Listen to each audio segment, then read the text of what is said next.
Advanced Motorsports. Once again, thank you for tuning in to our YouTube channel, and just please don't forget to like and share this video. All right. Well, today's video is going to be based on a Yamaha Bolt.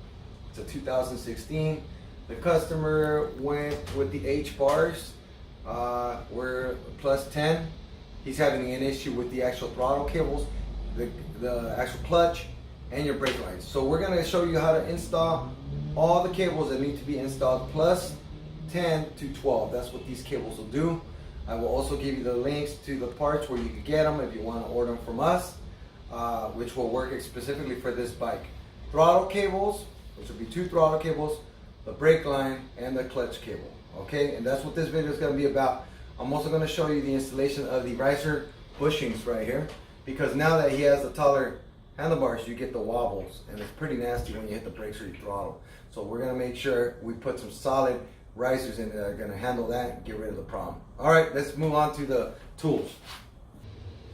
All right, guys, some simple shop tools we're going to need.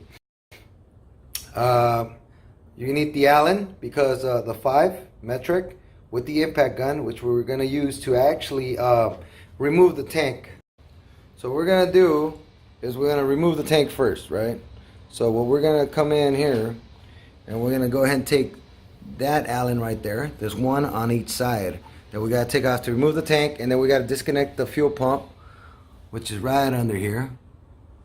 All right, let's zoom into this, right? Okay, there's these connectors here that connect to the pump. There's a cable and the actual fuel line that are going to be disconnected from here. I'll show you what's going on. All right, makes it easier for us to run our clutch cable right through there, and for us to be able to do our throttle cables. All right, let's bring the lift up. You got a shop lift, this is awesome. You know, it's a lot easier. Don't have to break your back as bad, right? So here we are. That's one. Okay, let's go to the other side.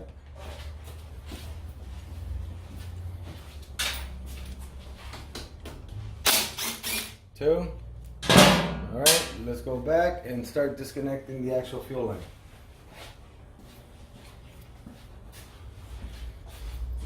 All right, so you gotta be careful when you're doing these kinds of things. You don't want to drop the whole fuel tank down.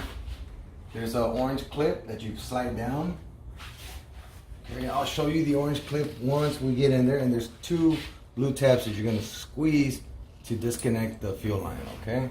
This gets a little complicated, but it's not too bad. Give me 1 second. All right.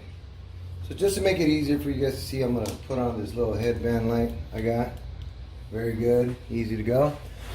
So you lift up the tank, you squeeze it to, you pull down the orange tab for the fuel line, squeeze the 2 little blue tabs on the side. You see this here, you compress it together, and then you wiggle the hose out. On the other side, it's got the actual connector for the pump, which I actually already disconnected.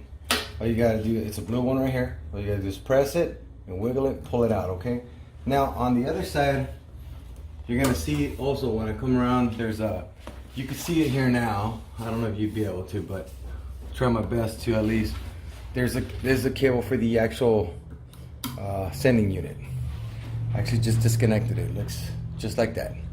It's right here on the back side, on the other side of the tank. Pretty much there, we're ready to go ahead and remove the tank. All right. All right. So now that everything's set, last thing you got to disconnect this little vacuum hose right here. Okay. You grab the tank with both hands, nice and firm, and wiggle it back because it hooks up to the front. Okay. Let me see. The only thing we got our cable caught here. And bring it back down. So we want to make sure. Oh, it's actually locked in, guys. So let me go ahead and snap it up. It's already disconnected. It was very simple, just pushing it back in through the hole.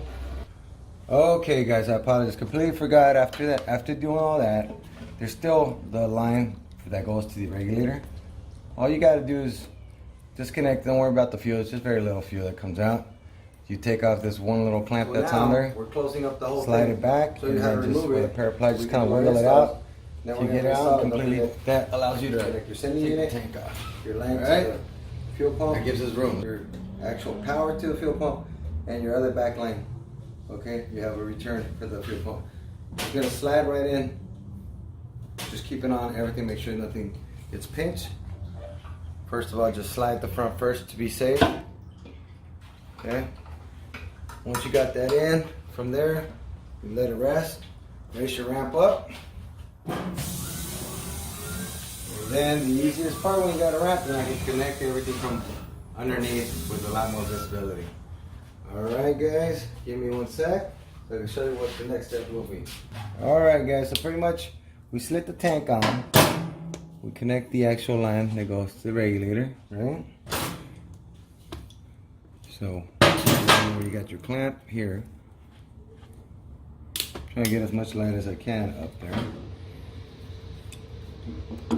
Make sure you get it, squeeze it, and slide it all the way over the hose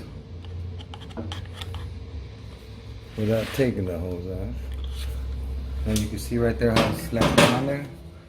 Okay, clamped it in, and then on the back side I already connected the actual connector for the fuel pump. It's a little blue one. Up here in the front, this part, the red one, remember, it's set. Slide it, line it, push it, you'll hear a click.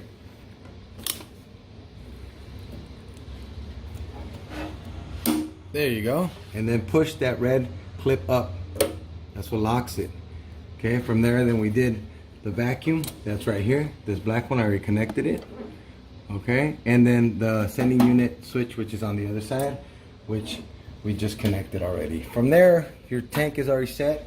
Now you gotta secure your tank. And that was by putting the Allen that holds the tank on the ends.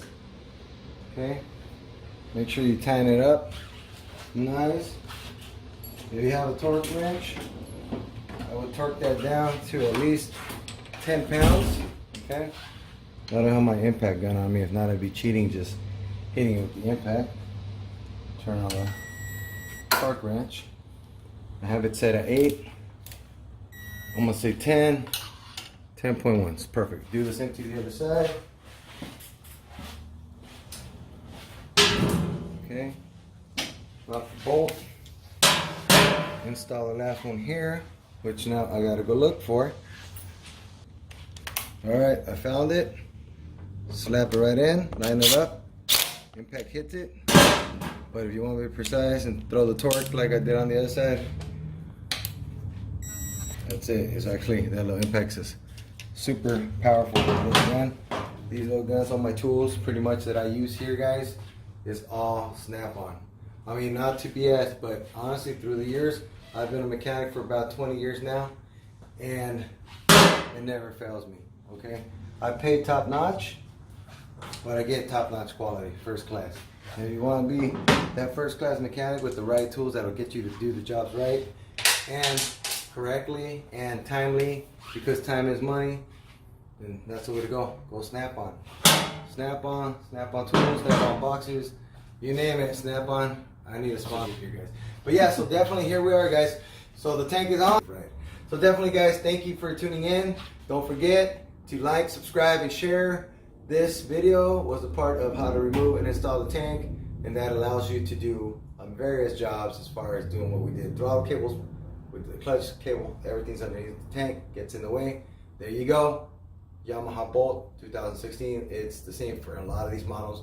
Feel free to go ahead and comment and ask any questions. Thank you guys again. Herman from Chula Vista, 619-691-0866, Advanced Motorsports. I got you guys. Thank you.